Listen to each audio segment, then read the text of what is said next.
Etortzen zaten guztiak aukera izango zute Ozentzioren berri izateko. Ozentzio dalako Donostiako azken arrantzontzia, euskal ezaugarriak dituena, egurrezkoa, eta baita ere Ozentzio izan dalako Euskal Herriko atunontzia ezaugarri jakin batzuk dituena, alegia.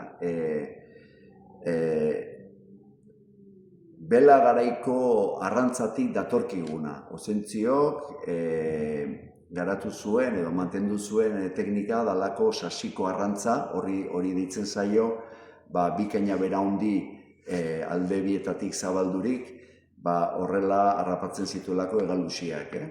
Eta bueno, Ozentzio da estilo hortako azken ontzia, gaur egun beste teknika batzuken harrapatzen dielako atunak. Eta bueno, badaka bere bitxikeria, orduan hori, San Juanak utxik utzi zuen eremua Ozentziok hartu du, eta hori da erakusten nahi geana gaur egun.